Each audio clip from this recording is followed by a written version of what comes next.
discuss what should be done to fulfill the promise of the agreement.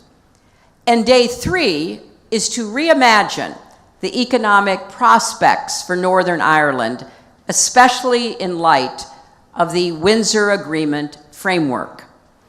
So you will hear from the architects soon, but first, let me just make a few points about what we are celebrating and about the work that remains.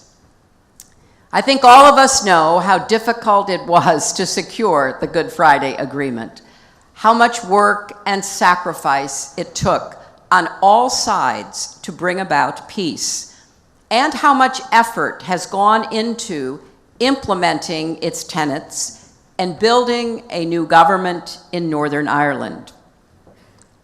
The credit for peace ultimately goes to the brave people of Northern Ireland, who took risks for peace.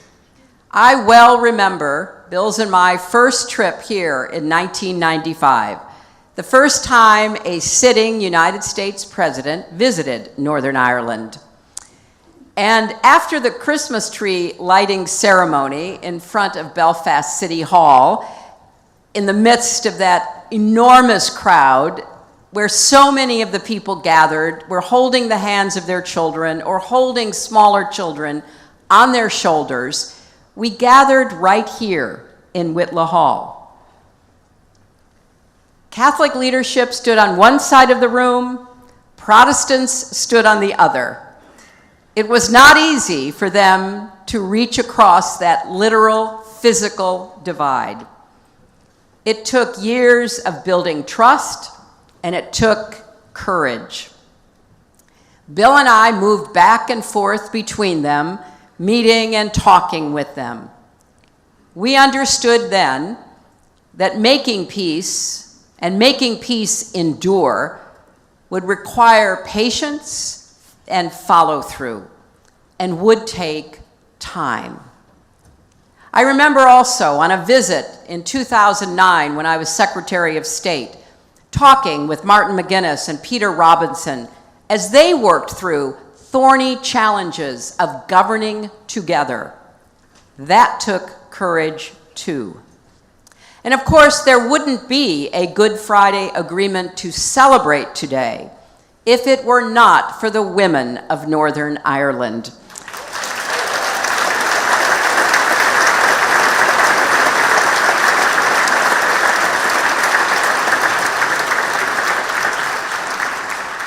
I well remember starting in 1995, meeting with Protestant and Catholic women, mothers and daughters, sisters, aunts, friends who may have attended different churches on Sunday, but 7 days a week prayed that their husbands and their sons, their friends, would come back and forth from work, from shopping peacefully, prayed for a better future for their children and grandchildren. Women like the late Mo Mowlam, Inez McCormick, Pat Hume, determined, unstoppable forces for peace. And Joyce McCartan, who brought together Protestant and Catholic women in a safe house where they realized they all wanted the same things: good jobs, good schools, peaceful, secure neighborhoods, streets you could walk safely down, security and prosperity you could count on to build a life, and human rights. Women like Brona Hines, Monica McWilliams, Jane Morris, and Pearl Sager, who formed their own political party in 1996 in order to participate in the formal peace negotiations. A quarter century of bloodshed and strife, and millennia of embedded sexism had discouraged most women from being in politics, from being in the arena, but not them. One of the goals of this conference is to recognize the role that women played and are playing in peace building. And we're also here to amplify the voices of the next generation of leaders and to create a dialogue to address the major issues impacting society today, so we can keep building on the current peace over the next 25 years. Because while the Good Friday Agreement is an enormous achievement, we know that peace, prosperity, and progress that so many have worked tirelessly to achieve remains incomplete. The work of integration in housing and schools is far from finished. Neighborhoods remain divided. Poverty and unemployment persist. The difficulties of the past continue to threaten the present. You know we are at a standstill with the Northern Ireland Assembly no longer functioning. But the Windsor Agreement provides a path forward, not just for convening, but for positioning Northern Ireland as an economic hub for global trade and investment through privileged access to the UK and all of its trading partners, as well as the EU. Now, there have been many moments in Northern Ireland's peace journey where progress seemed difficult, when every route forward looked blocked. There seemed nowhere to go.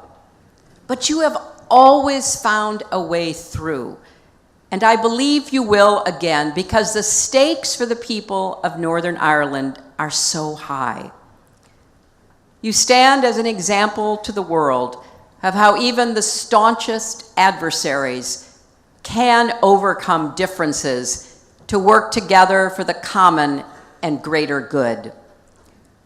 So I encourage everyone now to move forward with the same spirit of unstoppable grit and resolve that brought the peace 25 years ago.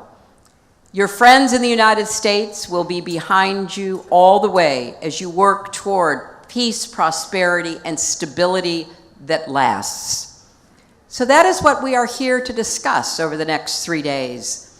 This forum will provide a chance for leaders who created the agreement and those working to extend it and realize its full promise to share their experiences and visions for the future. What I find so remarkable about being here at Queen's is that many of the 25,000 students were born after the Good Friday Agreement was signed. Yet they study together in Maclay Library. They play sports and join clubs together. They have those long, deep conversations you have at university late into the night. The ordinary activities of students all over the world. But when considered in the context of Northern Ireland's history, the idea of young people from all communities, unionists and nationalists, Republicans and loyalists, becoming one another's friends, classmates, and mentors. It's clear there's nothing ordinary at all about what has been built here at Queen's.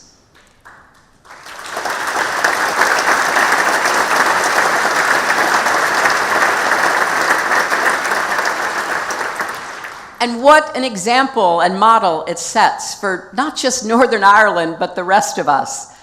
Because Queen's mission is transformation of knowledge and learning of individuals and societies, of leaving its mark on history and the world. Consider the motto of both the university and Belfast, taking from Psalms 116. What shall we give in return for so much? The answer has been clear from the beginning: as much as we can. And one of the driving reasons to resume the government, to get about the business of governing, is that right now 33% of school leavers in Northern Ireland leave to seek their futures elsewhere, taking with them their skills, their education, their ambitions, their dreams. The ongoing struggle to finish the Good Friday Agreement and claim its full promise is a reminder of one of the things I try to remember in my life when I've been really high or really low. There are no final victories or defeats in life. The most important thing is to fight the right fight and to keep doing it the best you can for as long as you can. I want to leave you with one final story. 3 years after my first visit to Northern Ireland, I helped organize the Vital Voices Conference of Women in Belfast at the new International Conference Center. Women who were coming together in public to find solutions to the conflict, to contribute to a lasting peace. As I spoke from the podium, I looked up and I saw the leaders of Sinn Féin sitting in the front row of the balcony. And right behind them, I saw the leaders of the DUP. At the time, the parties and the individuals were not speaking to each other. But the fact that they were both in the same room at a women's conference for peace exemplified their openness to listening, to compromising, to agreeing on a better future for the place they all cherished. We cannot take the progress we've seen for granted. It's what a 15-year-old boy named Mark Lennox from Glengormley High School wrote in a letter to my husband in 1995. He wrote, "If Northern Ireland is to have a future, then we must all work hard for peace and make a real effort. We will have to change our ideas and work for change." That is the choice the people of Northern Ireland made in 1998, and it is the choice I hope you will continue to make. This 25th anniversary is the opportunity so many generations have worked toward and waited for, to give the people of Northern Ireland the future they deserve, especially for their children and grandchildren. So let's get to work to see that men and women join together to make the world, as well as Northern Ireland, better for the next 25 years and 25 after that. Godspeed.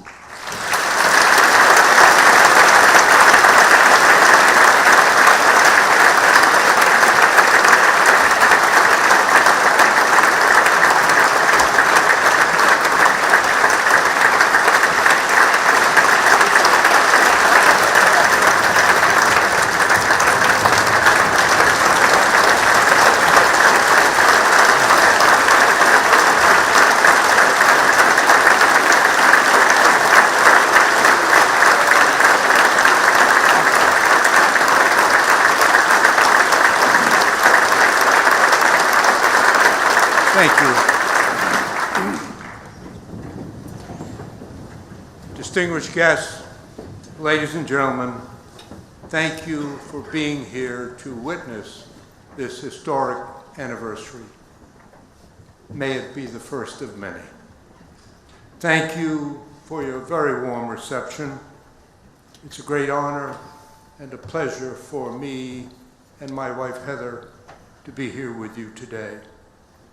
I'm especially grateful to the Chancellor and the Vice Chancellor and his staff here at Queen's University. They've worked long and hard to organize this week's events. They've welcomed all of us, the citizens of Northern Ireland, teachers, school children, media, politicians, all of us, with extraordinary warmth and hospitality. Thank you, Hillary and Ian, for what you've done in organizing this conference. 25 years ago, the people of Northern Ireland and their leaders changed the course of history. It was a day when history opened itself to hope. The people of Northern Ireland supported, worked for, and established a democratic, peaceful process as their preferred form of governance. They overwhelmingly rejected political violence as a way to resolve their differences. If history teaches us anything, it is that history itself is never finished. On the evening the agreement was reached, I commended the men and women who wrote and signed it. But I also said that it would take other leaders in the future to safeguard and extend their work. And so it has. I am here with many others to sound that bell one more time. Life is change for every human being, for every family, for every government, for every society. All human beings, every single one of us, is fallible, as are all human organizations and institutions. And in human affairs, the answer to every problem contains within it the seeds of a new problem. Today, a quarter century after the agreement, the people of Northern Ireland continue to wrestle with their doubts, their differences, their disagreements. This, of course, is only natural, and they will continue to do so no matter how successful their political leaders are. The answer is not perfection or permanence. It is now, as it was then, for the current and future leaders of Northern Ireland to act with courage and vision, as their predecessors did 25 years ago, to find workable answers to the daily problems of the present, to preserve peace, to leave to the next generation peace, freedom, opportunity, and the hope of a better future for their children. One of the strengths of democracy is the right of all citizens to publicly disagree with and to criticize their government officials and their policies. But all values, when carried to extremes, can become vices. So if there's one bit of unsolicited advice I'd like to give to the people of Northern Ireland, it's this: don't always be so hard on yourselves. At the same time, never, ever give up on the belief that we all can do better and be better.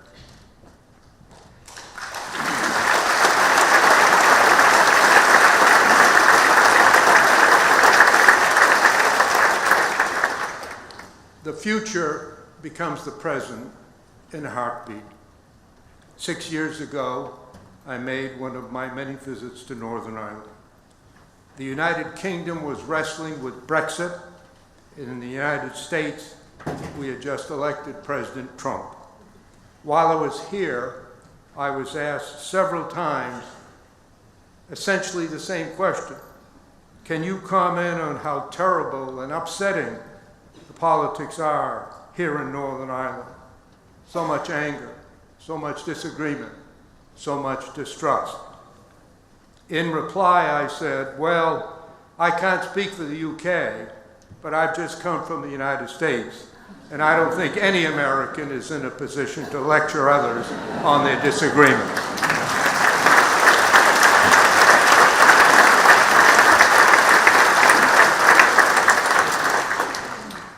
I spoke those words 6 years ago, and they're even more relevant today. I do acknowledge, with a nod to the great sense of humor that often accompanies it, that people in Northern Ireland are quick to take offense. I was made aware of this quite dramatically in June of 1996 on the very first day of the all-party talks. In a large conference room filled with delegates from the two governments and 10 political parties, David Irvine, in a loud voice, shouted across the room to me. Senator, he said, if you are to be of any use to us, there is one thing you must understand. What is it, I asked. With a smile on his face, he replied, we in Northern Ireland we'll drive 100 miles out of our way to receive an insult. Like you, I laughed, thinking it was a joke. But as I looked around the room, they weren't laughing. They were all nodding in agreement. Over the next few years, I witnessed firsthand the unique skill of Northern Ireland politicians in the art of insulting their opponents. But a wise person can always be superior to the insults he or she receives. Wisdom and courage and grace and even stubborn desire can help to sow peace and root it down deep in the soil where it can once again grow. So I say now to the current and future leaders of Northern Ireland, there is much in your history and in your politics that divides you, but there also is much that can bring you together, that can inspire you to continue what your predecessors began a quarter century ago. It is not a sign of weakness to resolve your differences by democratic and peaceful means. To the contrary, it is a sign of strength and of wisdom.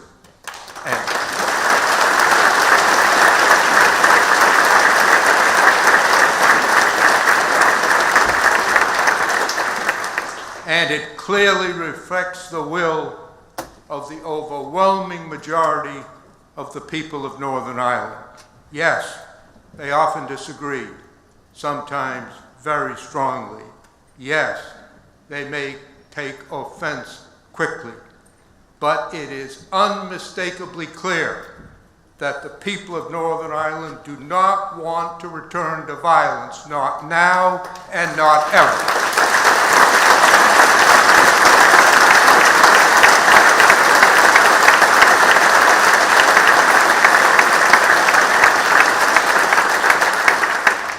I know that each of your parties, like all political parties in the world, have some of what I call the 100%ers. They want everything their way all the time. To them, any compromise is a sign of weakness. But I say to you that reasoned, principled compromise is essential, especially in divided societies. And it reflects a belief in democratic values, that we all are in this together.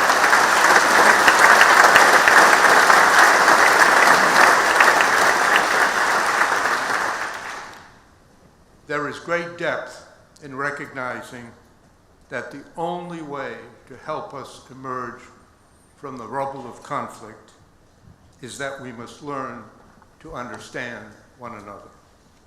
We don't need to love one another. We don't even need to like one another, although we hope we could. But we must learn to understand one another and to be able to say yes to one another, especially when the quicker and easier answer is no.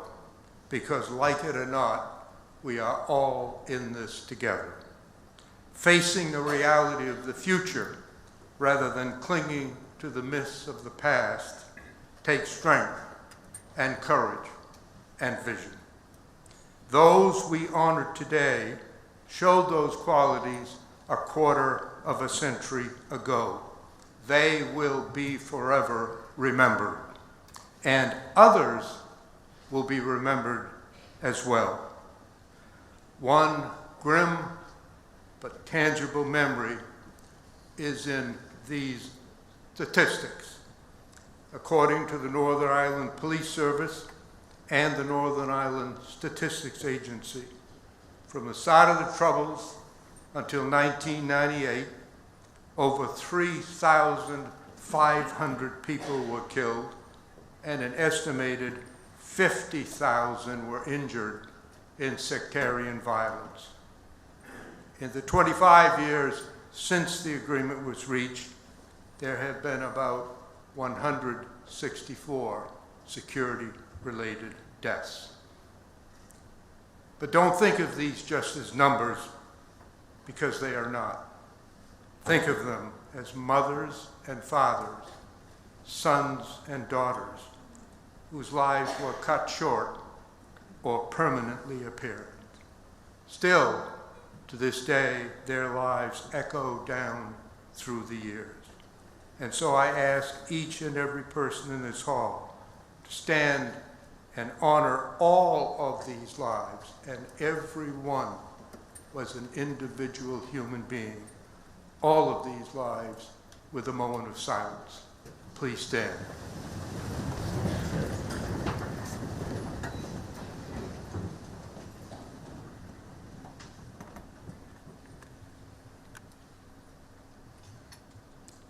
Thank you.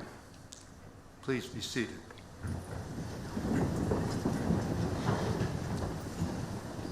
There have been many architects in the House of Peace. It is impossible to name them all. They, of course, include President and Secretary Clinton. I'm very grateful to President Clinton for appointing me to serve as his representative in Northern Ireland and for his unswerving support for me and for the people of Northern Ireland during the long years of failure that followed until we got an agreement. Prime Ministers Blair and Ahern were absolutely indispensable to the process, as were other leaders of the UK and Irish governments. Many of their predecessors helped to lay the foundations for peace.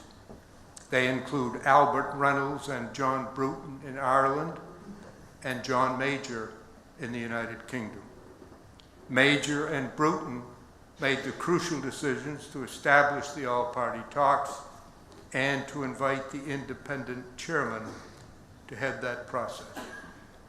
I shared that role with two extraordinary men, the late Harry Holkeri, the former Prime Minister of Finland, and General John de Chastelain, the former head of the Canadian Defense Forces. Each of us was well served by small but very able staffs. For me, they included Martha Pope, David Pozorski, and Kelly Curry. Both governments were represented by a succession of very able ministers and officials. They included from the UK Lord Patrick Mayhew, Sir Michael Ancram, Mo Mowlam, Lord Paul Murphy, Jonathan Powell, and Bill Jeffries. From Ireland, Dick Spring, David Andrews, Sean O'Higgin, Liz O'Donnell, David Cooney, Tim O'Connor, and David Donahue. Special recognition must, of course, go to the leaders of the major Northern Ireland parties. John Hume led the Social Democratic and Labour Party, and David Trimble led the Ulster Unionist Party. Without John Hume, there would not have been a peace process.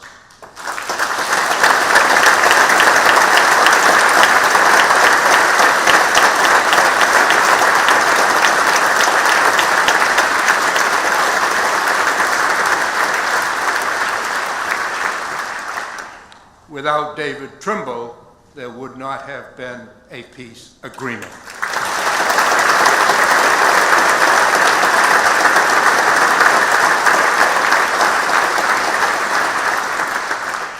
They were justly awarded the Nobel Peace Prize. Lord Trimble later served as the First Minister of the Northern Ireland government. In the UUP, he was greatly aided by several key officials, among them Lord Reg Empey, Lord John Taylor, Lord Ken McGuinness, and Sir Geoffrey Donaldson.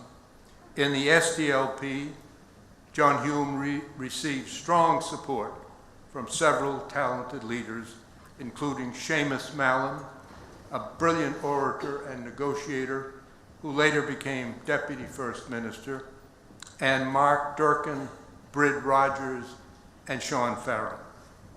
Jerry Adams and the late Martin McGuinness led Sinn Féin into and through the entire process. They were assisted by Jerry Kelly, Barbara DeBruyne, and Alex Maskey, who is now the Speaker of the Northern Ireland Assembly. They were all and always strong and effective advocates for their cause. Later, McGuinness served for several years as Deputy First Minister. Dr. Ian Paisley was a long-time and strong leader of the Democratic Unionist Party. The DUP withdrew from the talks and opposed the agreement, but they later re-entered the process at crucial talks in St. Andrews and thereafter participated actively in governance. Dr. Paisley served for several years as First Minister, where he and Martin McGuinness achieved some celebrity as the Chuckles Brothers. Paisley was succeeded as DUP leader and First Minister by Peter Robinson, who had been a very effective negotiator while the DUP was in the talks. They, Paisley and Robinson, were ably assisted in the talks by Nigel Dodds and Ian Paisley Jr. The Alliance Party was led by Dr. John Alderdice. He and his colleagues were very effective in the talks, and he later served with distinction as the first Speaker of the Northern Ireland Assembly. And his colleague, Eileen Bell, also later served in that same role. The Northern Ireland Women's Party, led by Monica McWilliams and Pearl Sagan, played a vital role, as indeed did all of the women in all of the coalitions that stitched the threads of peace together.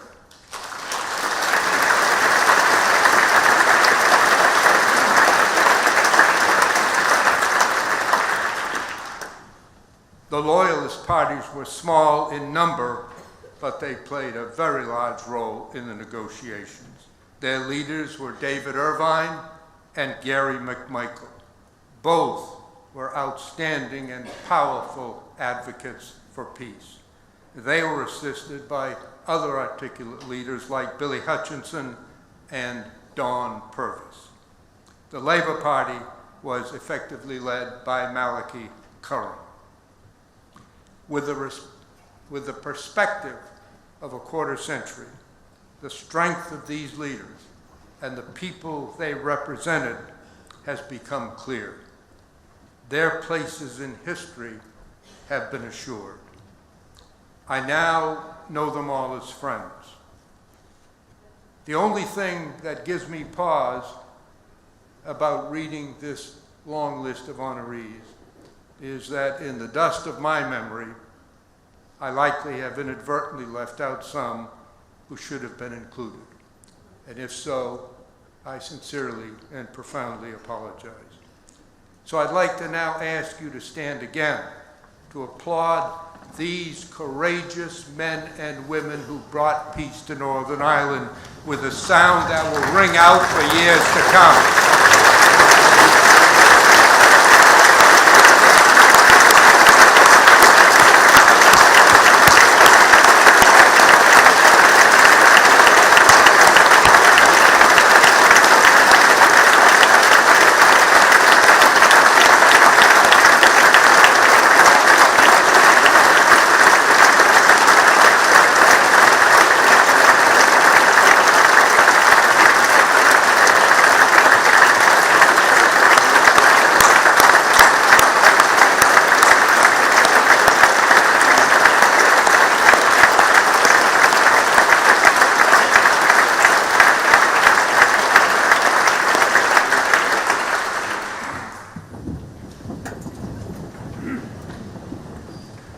The course of every true idea ends up eventually in the obvious. Peace is a true idea. It must belong to us all. It can be in some ways more difficult than war, but it must be pursued. It is our task the task of our children and of their children to ensure this peace so that history continues to open itself to hope. Speaking of children, in October of 1997, my wife Heather gave birth to our son Andrew. By then, I had been involved in Northern Ireland for nearly 3 years. The all-party talks had been going on for a year and a half, and there had been no meaningful progress. Actually, no progress of any kind. In many respects, the talks were about reciting and repeating history rather than changing it. The ceasefires were routinely violated. Some parties entered late, some left early. The anger, the hostility, the obstacles all seemed endless. Over and over again, I was asked, Senator, since you have failed to get an agreement, when are you leaving Northern Ireland to go home? Earlier that year, after an especially difficult period, Heather and I briefly discussed that question. I told her I wanted to stay, and she agreed. So I returned, and as I had always done, I answered that same question day after day, saying that while it was true that we hadn't gotten an agreement, I still felt it worthwhile to continue the effort to try to end the violence. But then our son, Andrew, was born. And as every parent knows, my life and my responsibilities would change irreversibly. I flew home for his birth, and I also made plans to travel to Washington to meet with President Clinton's National Security Advisor. My intention was to tell him that I was, for the first time, seriously considering leaving Northern Ireland, to ask for his reaction and advice, to request a meeting with the President to discuss the matter. I had continued my close relationship with President Clinton as he and Mrs. Clinton maintained a deep concern and an intense personal interest in Northern Ireland. My wife, Heather, had to remain in the hospital with Andrew for a few days. So it was there that we had a long and somber talk about the future. I had asked and was told that on the day of Andrew's birth, 61 children were born in Northern Ireland. We talked about what Andrew's life might be like and about the lives of the 61 children from Northern Ireland. Then I told Heather that I was going to Washington and why. Her reaction was immediate and strong. She said, "You have to go back until it ends one way or the other. If you leave now and the fighting resumes and lots of people die, you'll never be able to forgive yourself. Go back, give it one last try. I'll take good care of Andrew. You think about those 61 children from Northern Ireland." So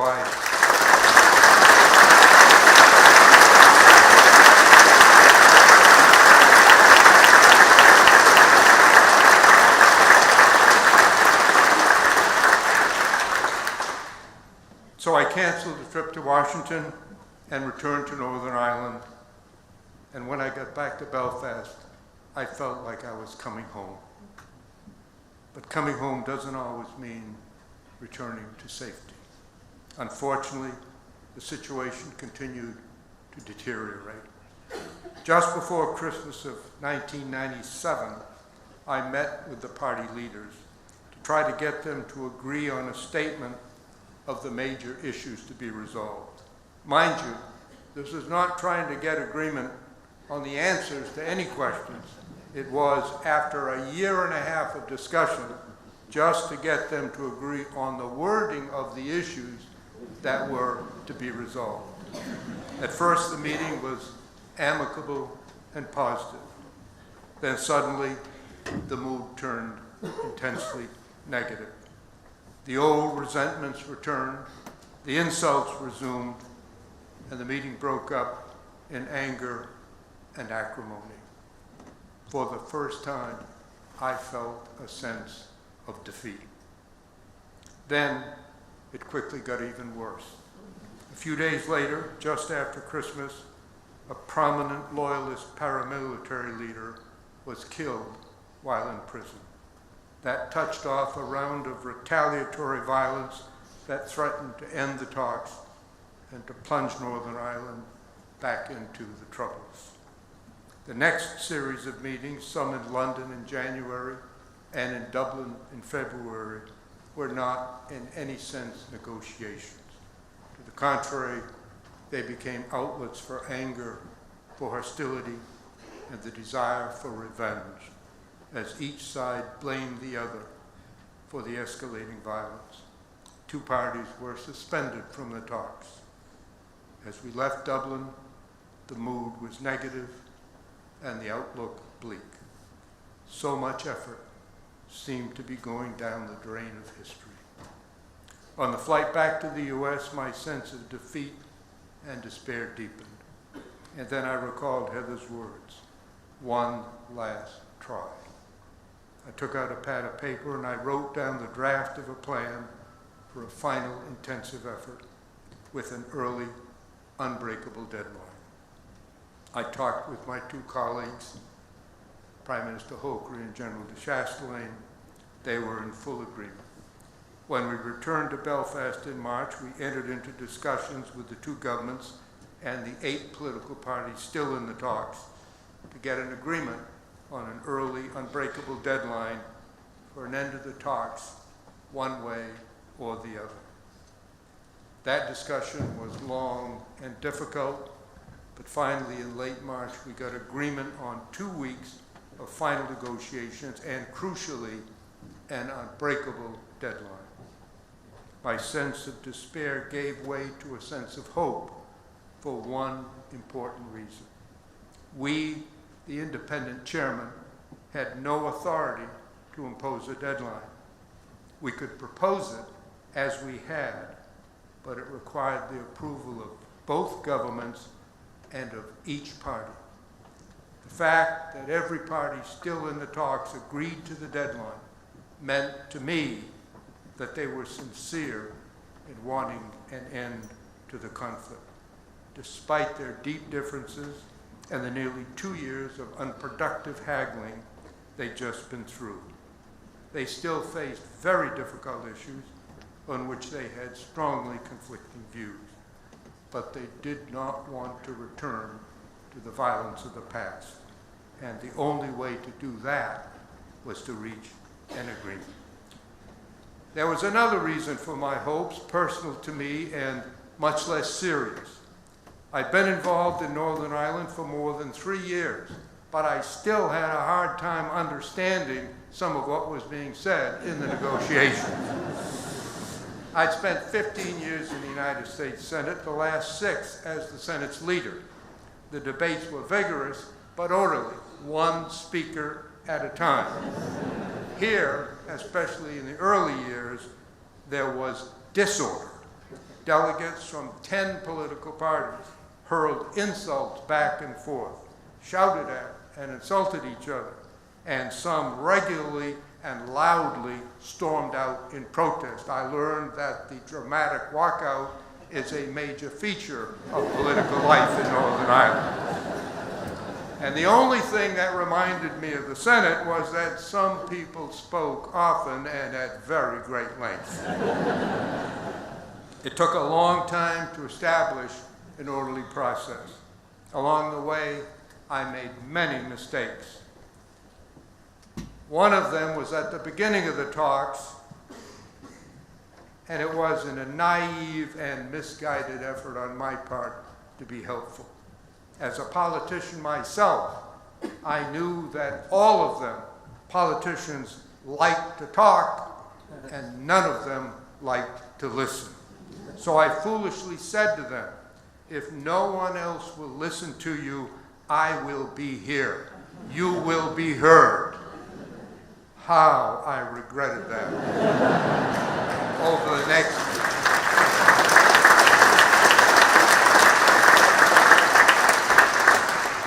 It wasn't weeks, it wasn't months, it was years that I listened to the same people saying the same thing over and over and over again. And many of them talked very fast with accents that I couldn't quite figure out. So to improve my understanding, I held many, many hundreds of informal meetings in my office and theirs where I said little and listened as much as possible. Listening, really listening to someone else speak is hard, especially when it goes on for years. But it's also a sign of respect. And I respected them for what they were trying to do. By a fortunate coincidence, this effort began to pay off in the lengthy discussions to establish a deadline.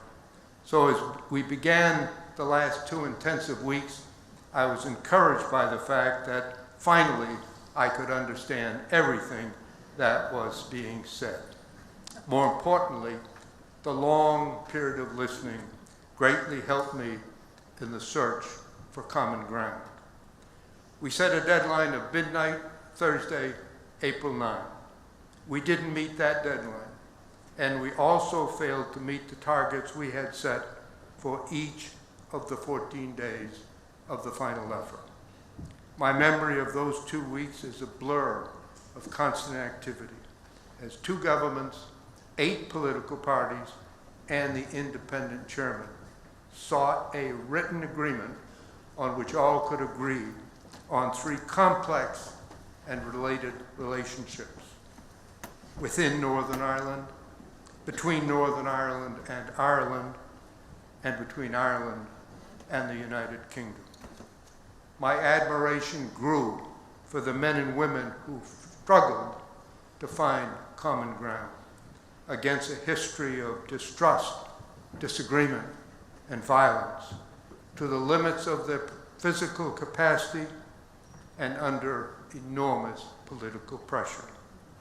On the last week, Prime Ministers Blair and Ahern came to Belfast and assumed active and highly effective leadership in the talks.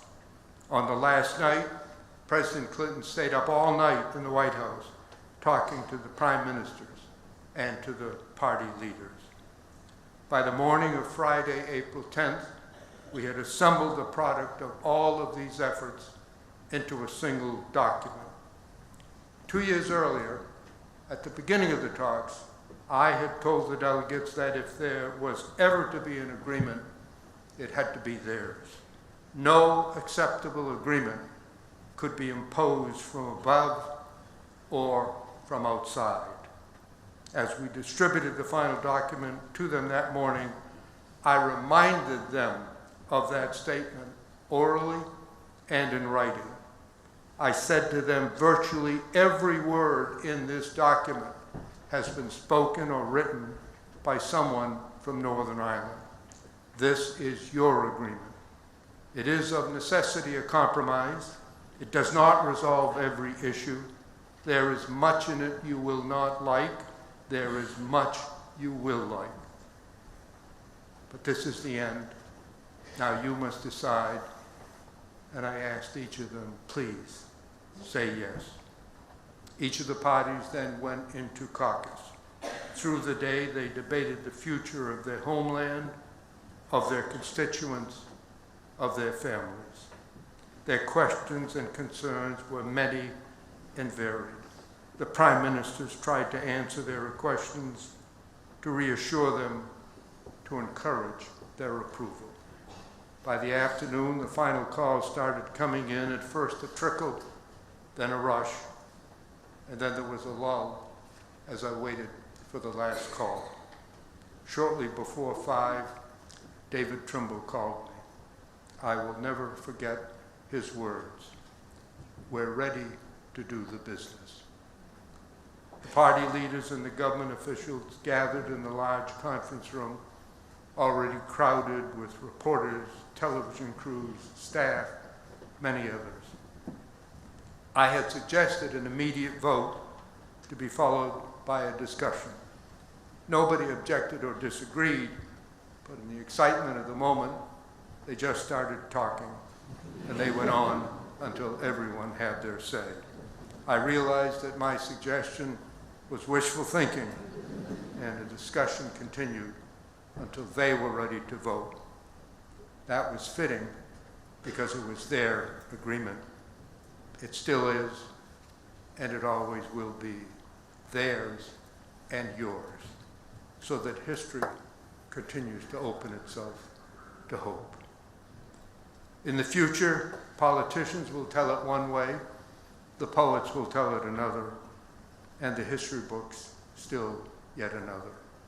But it's likely that none of us will say it in precisely the way that our grandchildren and their children will understand it. What has led us here has not been perfect. What surrounds us now is not guaranteed. And what will lead us on is the ability to recognize the faults of the past and the dreams of the future. The agreement reached in 1998 did not resolve all of the outstanding issues. It was a political compromise, the best that could be achieved at that time. In the years since the agreement, there have been many chronicles describing those momentous events. Many individuals have been lauded for their efforts, and appropriately so. I believe it clear that the greatest heroes were the people of Northern Ireland and their political leaders. In the most difficult and dangerous of circumstances, those leaders acted with courage, with vision, and determination. At one time or another, all were criticized or rebuked. Some lost their public offices. Some of their political parties suffered huge declines. But most remarkable feats often suffer setbacks. I believe the verdict of history will be immensely favorable to the people of Ireland, North and South, and their leaders. Peace may come dropping slowly, but when it settles, it confirms the humanity in all of us. Triggered by this anniversary, there has been much discussion recently about the agreement. Of course, everyone is entitled to, indeed encouraged, to express their views. Some in and out of Northern Ireland have criticized the agreement because it did not solve every problem and because there continued to be in Northern Ireland some failure, disappointment, dispute, disagreement. But I respectfully disagree with these critics. I believe the statistics on deaths and injuries I cited earlier are by themselves a powerful response to such comments. Those who advocate such views are in effect holding Northern Ireland to an impossibly high standard that no other society could meet or does meet. What society doesn't have violence? What society doesn't have some criminals, including some masquerading as patriots? What society doesn't have disagreements, dispute, some disarray? And I say, as a visitor and a friend, Northern Ireland is a good place. The people are good people. They're energetic, they're hardworking, they're hospitable. They're trying to do what's right even as they disagree on its definition. They want peace. Going forward, let's accentuate the positive in Northern Ireland. We need not eliminate the negative. Let's just keep it in perspective. My final words today are intensely personal. As many of you know, 3 years ago, I was hospitalized with acute leukemia. To this day, I continue to receive treatment. As a result, my ability to function has been severely diminished.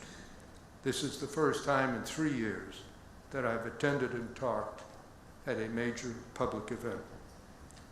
But Heather and I came here today because we want to say personally and directly to you and through you to all the people of Northern Ireland, from the bottom of our hearts, we thank you for your warmth, your hospitality, your generosity.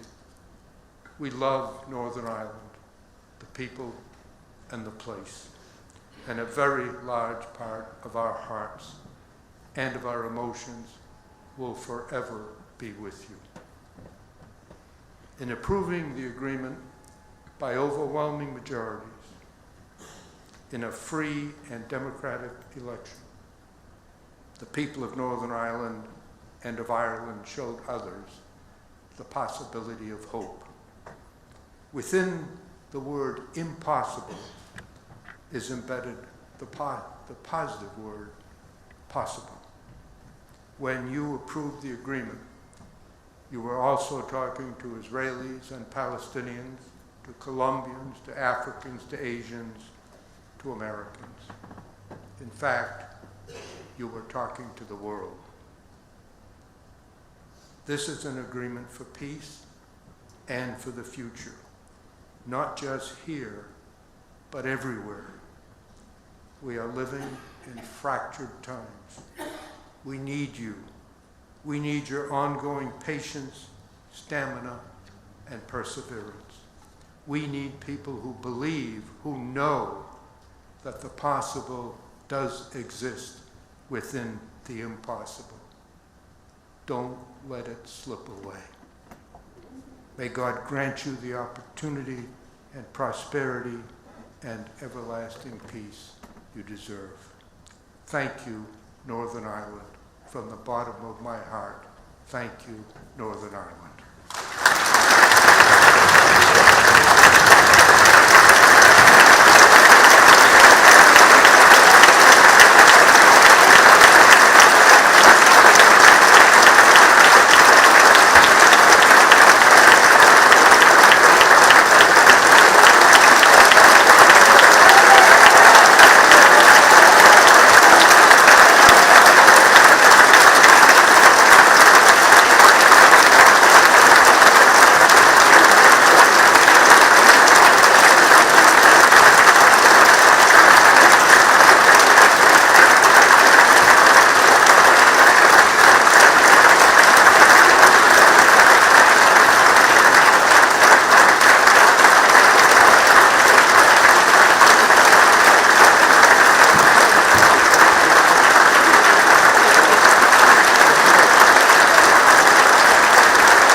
Whoa, follow that.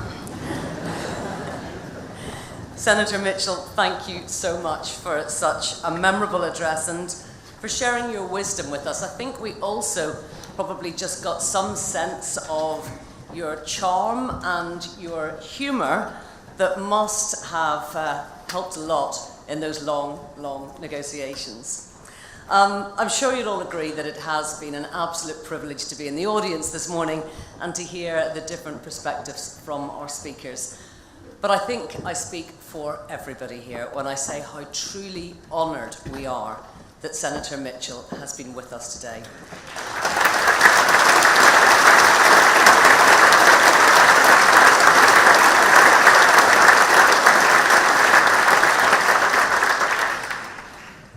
Centre, we will long remember and be grateful for your skill, your patience, your determination, and your devotion. Can we have another round of applause just to say thank you?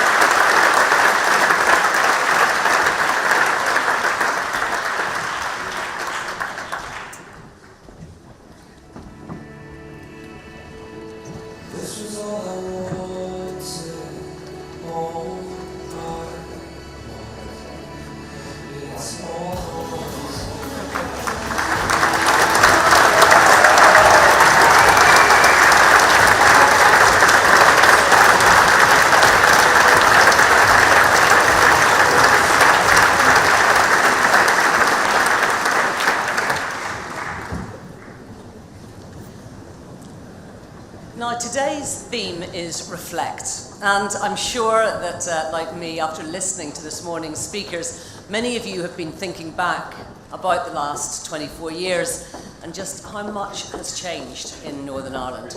So now we've got the chance to hear some reflections from our first panel. It's called Building Bridges, the Two Governments. And in a few moments, I'll invite the panellists to join us on stage. They're led by our chair, Professor Mary McAleese, the former President of Ireland.